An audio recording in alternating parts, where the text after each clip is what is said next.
Memory unit के class session में आपका स्वागत है। इसके पहले के क्लासेस में हम लोगों ने रैम और रोम के बारे में डिस्कशन किया था। साथ ही साथ हमने देखा था कि डी रैम क्या होता है और एस रैम क्या होता है। हम लोग मेमोरी यूनिट्स चैप्टर्स को देख पा रहे थे। इसके पहले के क्लासेस को जिन लोगों ने अटेंड नहीं किया है, डिस्क्रिप्शन में उसका लिंक है, वहाँ से जाकर वीडियोस को आप देख सकते हैं और प्रीवियस क्लासेस को यानी कि पहले की क्लासेस को आप अटेंड कर सकते हैं। आज की क्लासेस में हम आगे बढ़ेंगे और आज का टॉपिक है मेमोरी यूनिट में एसडी रैम। देखिए, एसडी रैम का मतलब होता है सिंक्रोनस डायनेमिक रैम। एक्चुअली इसके पहले हम लोगों ने टी रैम और एस रैम को देखा था। डी रैम मतलब डायनेमिक रैम होता था, जिसको कि बार बार रिफ्रेश करने की आवश्यकता होती थी। एस रैम जिसे बार बार रिफ्रेश करने की आवश्यकता नहीं थी। इसके बाद आता है एचडी रैम। एचडी रैम एक आधुनिक तरीके का रैम होता है। यहां पर हम लोग देख पाएंगे कि जो एचडी रैम है वो सपोर्ट करता है पाइपलिंग एबिलिटी को।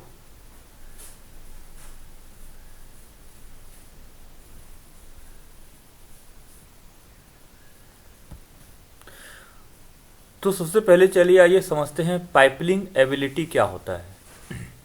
एसडी रैम के अंदर पाइपलिंग एबिलिटी हम लोग किसे कहते हैं। देखिए, यहां पर बताया गया है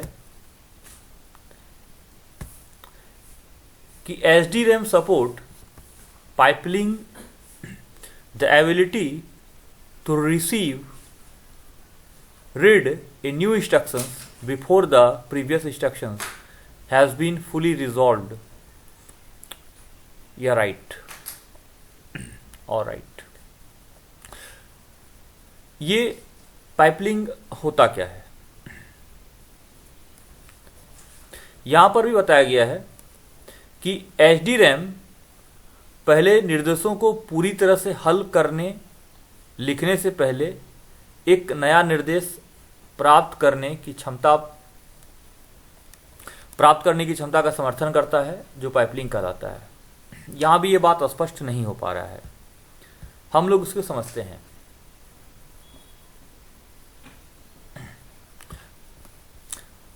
मान लीजिए आप एक वर्क कर रहे हैं, आपके पास एक काम है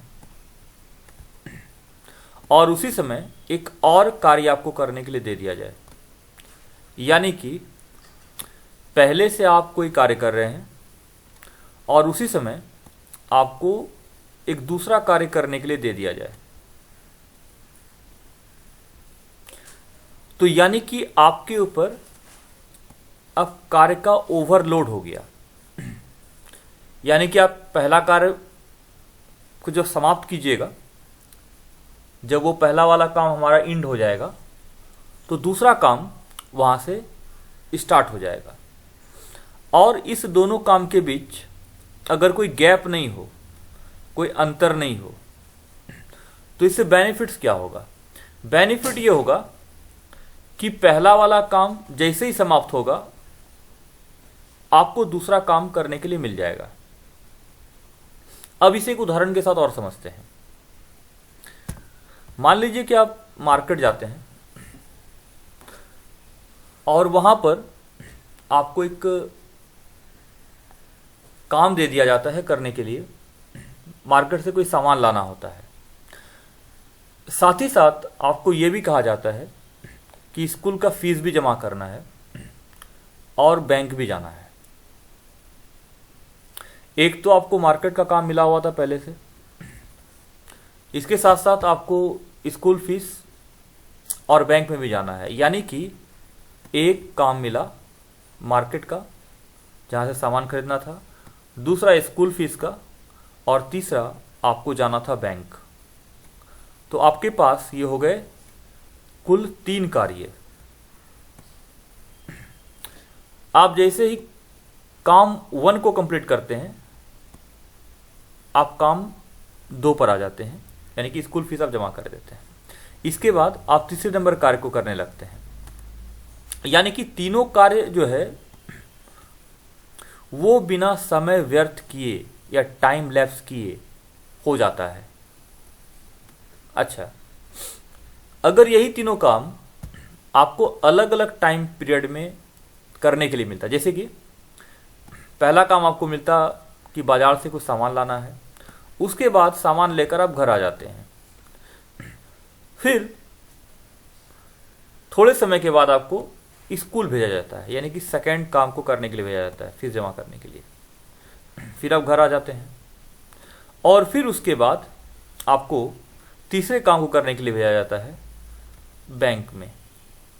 तो यानी कि इस तीनों काम के बीच एक इंटरवल है, एक स्पेस है, एक टाइम का गैप है। तो इससे काम जो है वो फास्ट तरीके से नहीं हो पा रहा है। हो तीनों ही कार्य रहा है, लेकिन ये कार्य जो है वो फास्ट नहीं हो पा रहा है। लेकिन अगर बिना समय गंवाए, बिना टाइम लैप्स किए आपको तीनों काम मिल जाए एक के बाद एक के बाद एक, तो आपका जो कार्य करने का स्पीड है वो बढ़ जाएगा। एसडी रैम यही कार्य करता है। एसडी रैम जो है,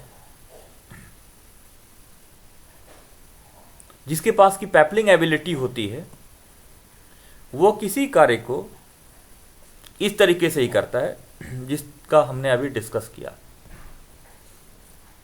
इसीलिए पिछले वाले रैम्स की तुलना में ये फास्ट गति से कार्य करता है, तीव्र तरीके से कार्य करता है।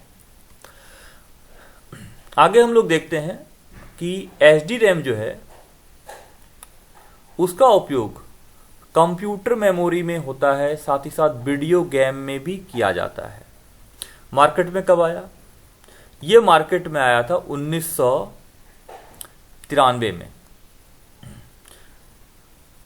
तो हम लोग देख भी लेते हैं कि एसडी रैम किस तरह का होता है।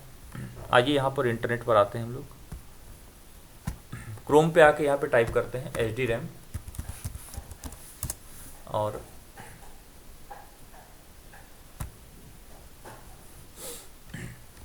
ये देखिए यहाँ पर एक टाइपिकल एसडी रैम दिख रहा है। ये सारा एसडी रैम है। एसडी रैम इस तरह का होता है। देखिए ये भी एक तरह का एसडी रैम है।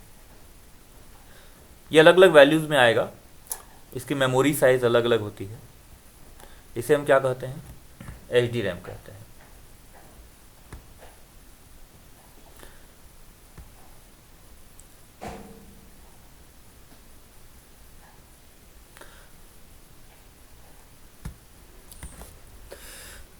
नेक्स्ट टॉपिक पर हम लोग चलते हैं।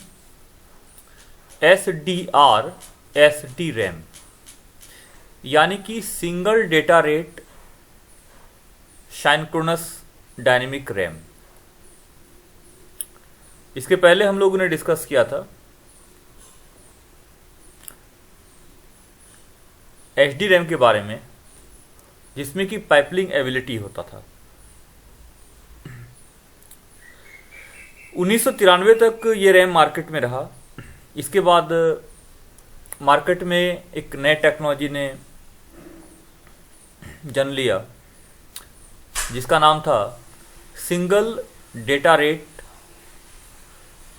Synchronous dynamic RAM. चलिए इसके बारे में जानकारी लेते हैं कि ये किस तरह का रैम होता था और इस रैम से क्या डिफरेंस था या क्या इसके अंदर था, इसको देखते हैं हम लोग। देखिए यहाँ पर एक सिंगल डेटा रेट लिखा हुआ है। तो पहले जानते हैं कि सिंगल डेटा रेट क्या होता है।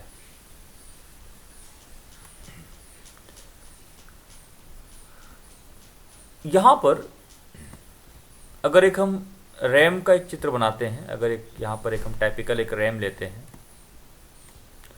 तो आप देखिएगा, मान लेते हैं यहाँ पर हमारे पास एक रैम है और ये रैम के अंदर का अलग अलग आईसी है। ये रैम के अंदर का अलग अलग आईसी है। आप यहाँ पर भी चित्र में देख पा रहे थे,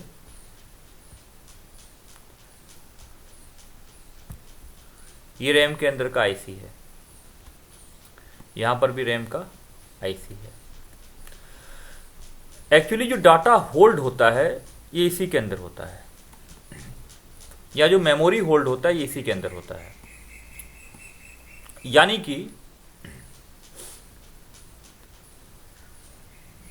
रैम के अंदर जो इमेज है, यानी कि हमारे पास अगर कोई इमेज है, कोई वीडियो है, कोई टेक्स्ट है, टेक्स्ट का मतलब एबीसीडी या कुछ भी, कोई ग्राफिक्स है, कोई ऑडियो है, तो ये डेटा के रूप में इन आईसीस के अंदर स्टोर होता है। इस आईसीस के अंदर क्या होता है, ये स्टोर होता है। किस रूप में स्टोर होता है? डेटा के रूप में स्टोर होता है। और मैंने पहले क्लासेस में भी डिस्कस किया था कि डेटा हम किसे कहते हैं, किसी भी इमेजेस को, किसी ऑडियोस को, किसी वीडियोस को, इसे हम डेटा कहते हैं। तो रैम के अंदर क्या स्टोर होता है? डेटा स्टोर होता है। और ये डेटा स्टोर कहाँ पर होता है? रैम के इन आईसीस पर, जिसे हम मेमोरी मॉड्यूल भी कहते हैं। आगे बात करते हैं इनके बारे में।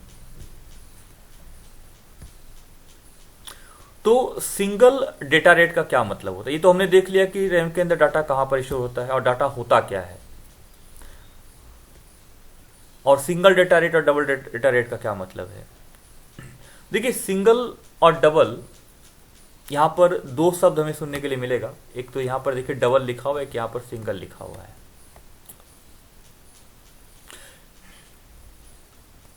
किसी रैम का अगर कार्य करने का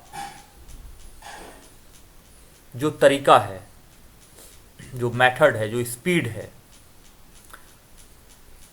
उसका दर अगर डबल है, 2 गुना है, तो डबल डाटा रेट है।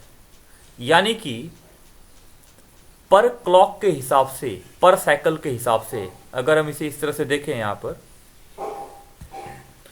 मान लीजिए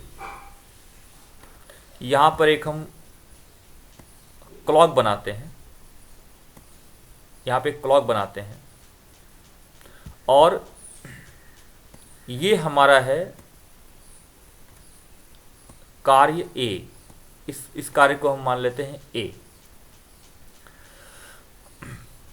और यहां पर ये कार्य स्टार्ट होता है इस पॉइंट पर। और जब ये 1 सेकेंड पूरा होता है तो ये कार्य भी पूरा हो जाता है। यानी कि 1 सेकेंड के अंदर ए कार्य पूरा हो गया। ठीक है, तो यानी कि बी कार्य को करने के लिए फिर 1 सेकेंड लगेगा। देखिए, इसे थोड़ा और अच्छे से हम समझते हैं। ये मान लीजिए क्लॉक है, घड़ी है, और यहां पर इस जगह पर एक कार्य आपको मिला है, कोई कार्य करने के लिए मिला है। वो कुछ भी हो सकता है, कोई जोड़ हो सकता है, कोई घटाव हो सकता है, कोई गुना हो सकता है, कुछ भी हो सकता है कार्य। तो आप यहां से कार्य करना स्टार्ट करते हैं और 1 सेकेंड के अंदर ये कार्य आपका यहां पर जाकर पूरा हो जाता है। यानी कि 1 सेकेंड के अंदर आपने ए कार्य को, यानी कि कार्य ए को पूरा कर दिया। तो कार्य बी को पूरा करने के लिए 1 सेकेंड और लगेगा, और कार्य सी को पूरा करने के लिए 1 सेकेंड और लगेगा। यानी कि तीनों कार्य को पूरा करने में जो समय लगा वो लगा आपका 3 सेकेंड का। अच्छा, अगर हम यहां पर कहें कि किसी के पास ये एबिलिटी है, किसी के पास ये क्षमता है कि वो कार्य ए और कार्य बी को 1 सेकेंड के अंदर कर दे, यानी कि ये कार्य ए और बी दोनों 1 सेकंड के अंदर ही पूरा हो जाए। तो यानी कि उसके कार्य करने का जो दर है, उसके कार्य करने का जो रफ्तार है, वो 2 गुना है, डबल है। जबकि अगर वो एक बार में एक कार्य को कर पा रहा है तो उसके कार्य करने का जो दर है वो सिंगल है। इसी तरह से यहां पर हम समझते हैं, अगर पर साइकिल या पर क्लॉक यानी कि 1 सेकंड के अंदर अगर ए कार्य को पूरा किया जा रहा है तो इस तरह की जो कैपेबिलिटी है, इस तरह की जो एबिलिटी है, वो सिंगल डेटा रेट कहलाता है। यानी कि इसे हम एस डी रैम कहते हैं। और जिसमें डबल डेटा रेट की एबिलिटी है उसे हम DDR/SD रैम कहते हैं। अभी वर्तमान में, और जिस समय तक मैं ये वीडियो रिकॉर्ड कर रहा हूं उस समय तक की मैं बात कर रहा हूं, जो रैम हम यूज कर रहे हैं वो DDR रैम है, यानी कि डबल डेटा रेट रैम है। इसका अलग अलग जो है वो वर्जन है, DDR1, DDR2, DDR3, DDR4। तो ये 4 तरह के वर्जन्स यहां पर हमें देखने को मिलते हैं। DDR5 भी है, DDR5 भी आ चुका है। तो यानी कि हमारे पास जो रैम है वो DDR1 है, DDR2 है, DDR3 है और DDR4 है और DDR5 है। तो अब हम देखते हैं कि DDR रैम होता कैसा है, दिखता कैसा है, DDR2 कैसा दिखता है, DDR3 कैसा दिखता है, DDR4 कैसा दिखता है, DDR5 कैसा दिखता है। तो चलिए इसे हम देखते हैं कि क्या स्पेसिफिकेशन होता है DDR1 का, DDR2 का। हाँ, हालांकि सारे ही रैम अपने आप में सुपर फास्ट हैं, लेकिन DDR1 को आए भी एक समय बीत चुका है, ये भी अब मार्केट में नहीं चलता है। DDR2 भी पुराना हो चुका है।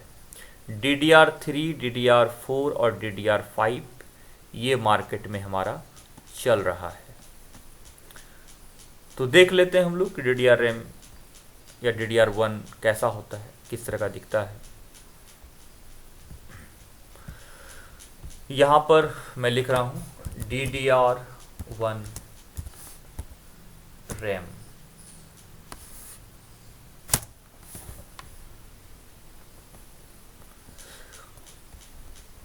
देखिए यहां पर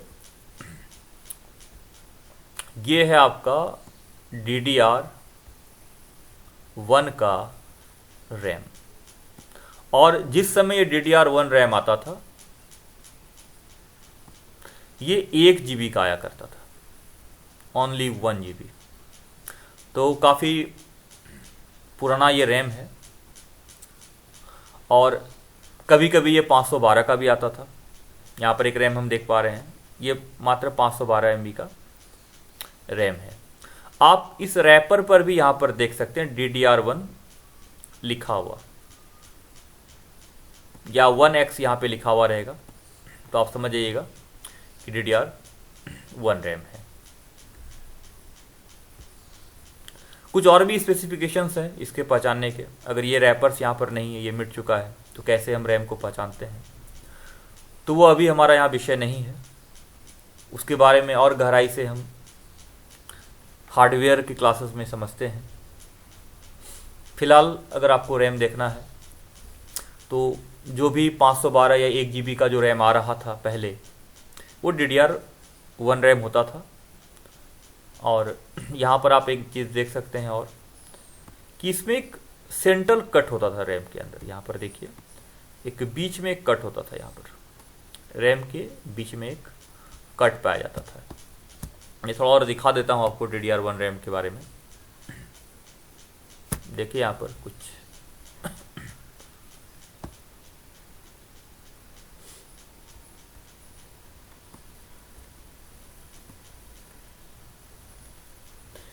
तो एक सेंट्रल कट होता था इस रैम के बीच में। ठीक है, यहाँ पर भी आप देख पा रहे हैं एक बीच में एक कट है, जबकि ये टाइपिकल एक जो रैम है वो लैपटॉप का रैम है। अच्छा, आगे हम देखते हैं DDR2 रैम कैसा होता था। DDR2 रैम,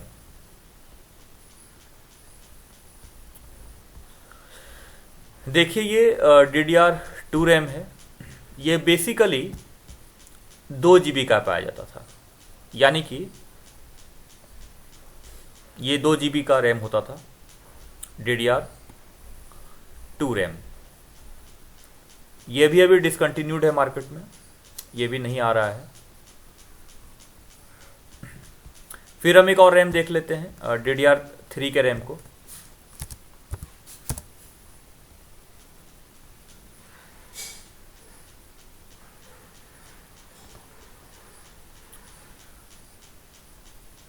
देखिए यहाँ पर एक DDR3 का एक रैम है, यहाँ पर इस जगह पर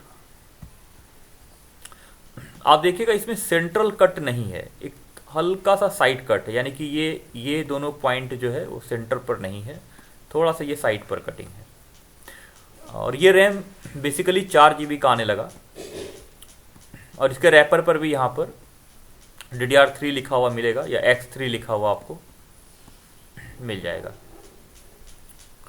तो ये DDR3 का रैम होता है इस तरह का। इसके बाद हम देखते हैं DDR4 रैम कैसा होता है। तो यहाँ पर हम देखते हैं DDR4 के रैम को।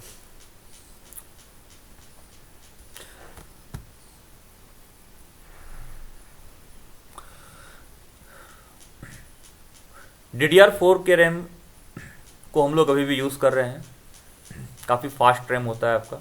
ये देखिए यहाँ पर DDR4 का रैम है हमारे पास। 3 और 4 के रैम लगभग एक जैसे ही होते हैं देखने में, और ये अभी मार्केट्स में हमारा चल रहा है। 4 से 8 GB में ये आसानी से मिल जाता है। तो ये हमारा DDR4 रैम कहलाता है। इसके आगे एक हम DDR5 के रैम को भी देख लेते हैं। DDR5 रैम, ये देखिए सबसे लेटेस्ट रैम है, काफ़ी आसानी से इसे पहचान भी सकते हैं हम लोग। कवर होता है इसके ऊपर, देख रहे हैं यहाँ पर DDR5 के रैम के ऊपर एक कवर होता है। गेमिंग पीसीज में ज़्यादातर इसका उपयोग करते हैं हम लोग।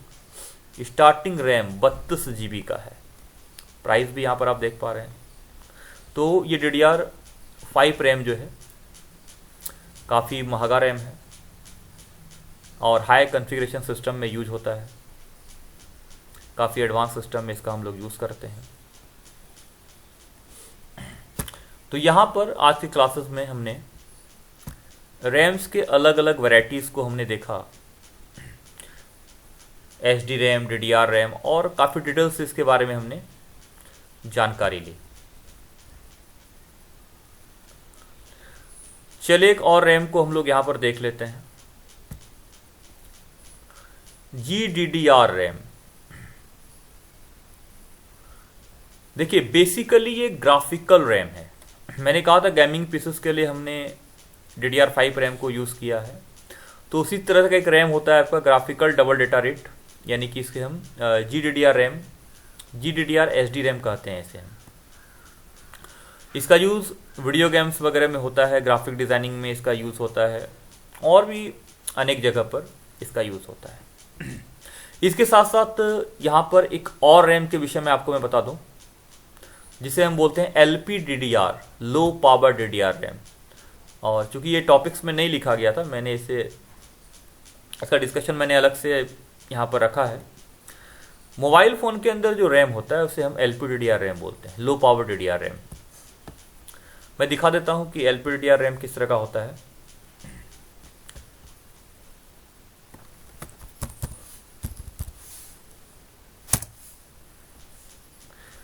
देखिए यहाँ पर LPDDR रैम है, क्योंकि ये मोबाइल फ़ोन के अंदर होता है तो इसका बनावट भी, इसकी संरचना भी अलग तरीके की है।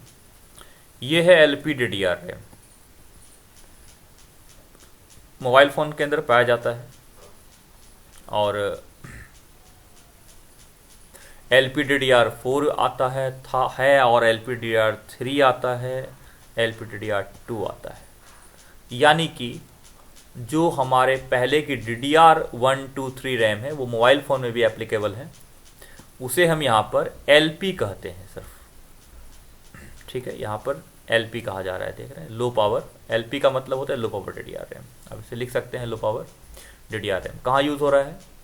तो मोबाइल फ़ोन में इसका ज़्यादातर हम लोग उपयोग करते हैं।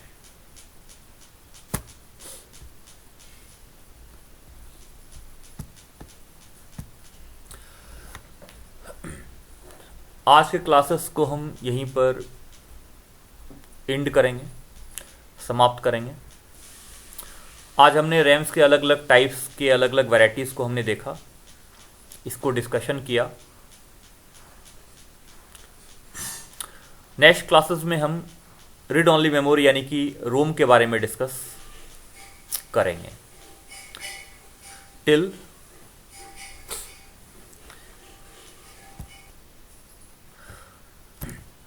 मिलते हैं नेक्स्ट टॉपिक में, तब तक के लिए धन्यवाद।